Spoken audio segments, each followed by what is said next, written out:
has returned from a well-deserved break.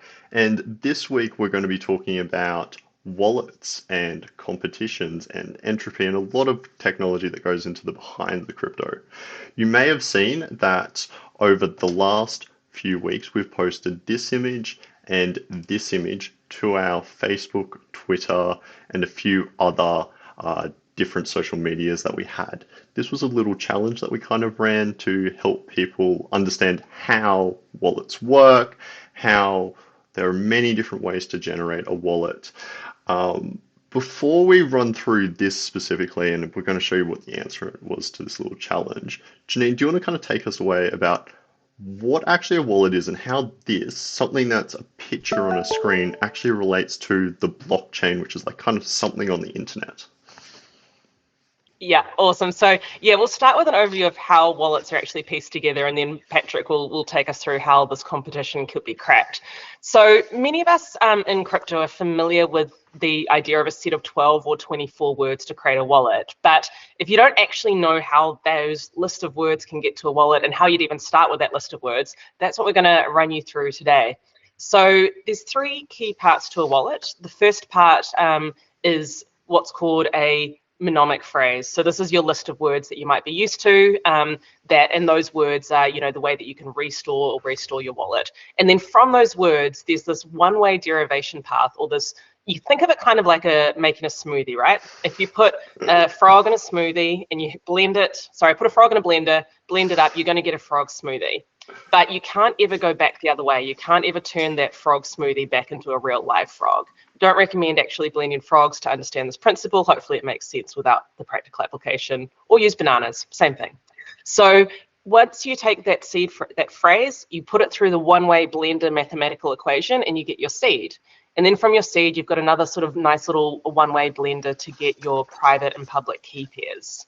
So those are the three components of how wallets are created. But starting at the beginning with that mnemonic phrase, that list of words, Patrick, how does one get from these random numbers that you showed before in the competition to the first step in the process, that list of words?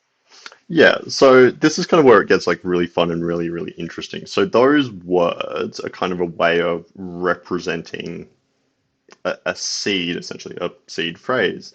They're meant to represent like the start of this waterfall that kind of trickles down into what ends up being your public, your private key, your addresses.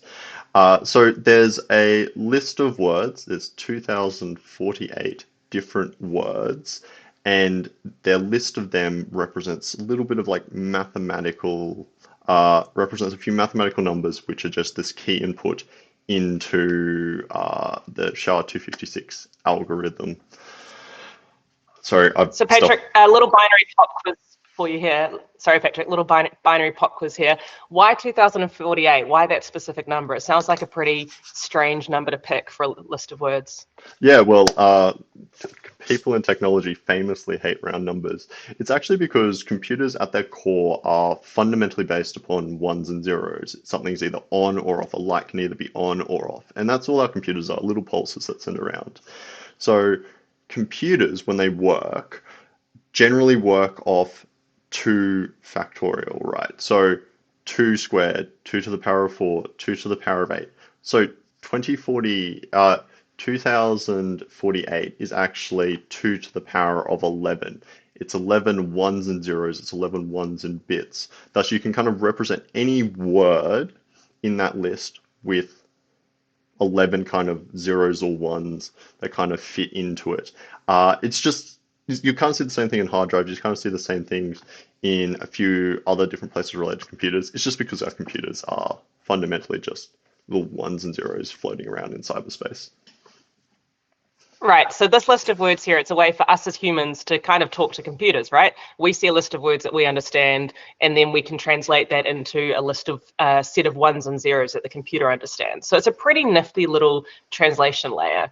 And so how to get those words in the first place? This is kind of the big part of the magic of crypto wallets, is that as we talked about with the frog and the blender, you start from one input and you get a specific output that can't be backworked. So to make sure your seed phrase is secure and your wallets are secure, you need to start with a unique input. You need to have a frog that is different from anyone else's frog so that your output is unique.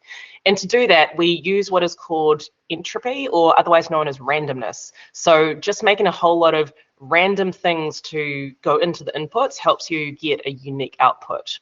When I first started in crypto, there was this cool little tool online, it probably still exists, where you made a Bitcoin wallet by just moving your mouse around the screen. So everyone who moves a mouse around a screen would move it differently. That's your randomness or your entropy, and that was used to create your wallet. So we've got a very similar sort of thing here. You can use a deck of cards to create randomness. You can use rolls of a dice. You can use all sorts of different inputs. And in this competition, we use dice rolls. So Patrick, do you want to take us through how we got from a random set of dice rolls all the way through to that seed phrase? 100%, 100%. So I'm just going to jump in. This is kind of a tool. I'm going to talk through what we actually do first before I actually show you how we could use a tool like this or any other tool to kind of generate those public private keys. So we kind of want a source of randomness, right? We take that source of randomness, something that's unique, and then because crypto is just a fancy way of saying maths, right?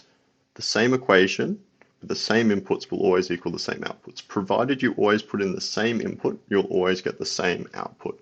Thus, if you can prove that you know the input, the output's always going to be the same. People can check that you know the input without knowing the output and run it through. So what we do is we jump into a tool like this. We go, this is probably more of an advanced feature, but we jump in, put the entropy in here. What we want to do is select base 10 and anything in entropy, any random number. There's a whole bunch of different ways you can generate random numbers or represent randomness. You can do cards, you can do dice rolls, you can do anything, and then you convert it into binary. When you convert it into binary, you then have something that you can kind of hash that computers can do math with, and that math will always equal a certain number of words. So here we're forcing it to do 24 words. So we take the dice rolls from the competition, we filter them, and then we convert it into its raw binary form. From that binary form, we add a checksum. So the last word in your seed phrase is just like kind of a simple check to make sure it's right. We get those words. Those words relate to something that's on that list, that's constant, that's everlasting, right? That's the words to end the competition. There really isn't a huge amount to it. It's something that seems really complex, but once you know the right inputs, it's always going to lead to the right outcomes. And on that note, it's always going to lead to the right outcomes on different chains, right? If those chains are using the same core mathematical formula, you can start with the same seed phrase and result in the same private public key pairs. So this is a really great thing for people to know if you've accidentally sent some coins on the wrong chain. Depending if those chains have that same, basic cryptography underneath, you can actually recover things from a different chain if you can set up your seed phrase into a new wallet that supports that chain. So it's a really good tool for recovering from those uh-oh moments. Yeah, exactly. This is why you see that the same address on like Polygon will have the same private key as that same address on Ethereum, or it's why that say like Bitcoin and Ethereum can sit in the same wallet with the same private key, the seed phrase, right? Because that seed phrase will trickle down through its system, generate those public-private key combos. But because you're controlling the initial thing that kind of goes into it, it doesn't matter if the outcomes are different or they're on different chains. It's recreatable, it's representable, and that's why your seed phrase is so important. And that's also why you need to keep them safe, because math is math. If somebody can do the same equation, they can get to the same answers. If somebody has your seed phrase, they can show to the blockchain that they have the same permissions over those addresses as you do. And that's why this address we're seeing up here is actually the answer to the challenge, but we would strongly, strongly recommend that no one ever uses this as their actual address, as however many people end up watching this will know the exact same public private key combos.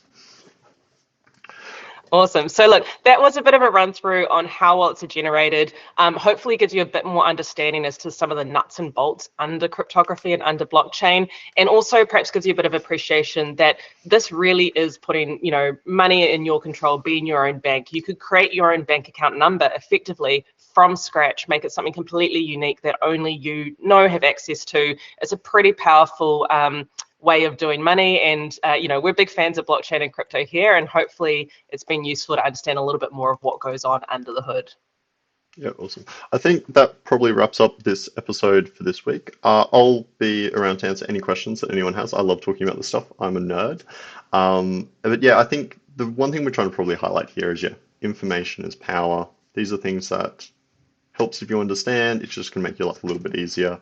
And if you have any questions like this, reach out to Easy Crypto. We're a bunch of crypto nerds. We love talking about this stuff. So yeah, let's get involved. Let's all help each other learn. So yeah, that more or less wraps it up for this week's episode of the CEO and the Lobster. Thank you very much for watching. As always, if you've got any suggestions for future topics, anything you'd like to see us discuss, let us know. And yeah, we just kind of want to engage with our community. Thanks all. Till next time, all right. Cheers. Ka kite.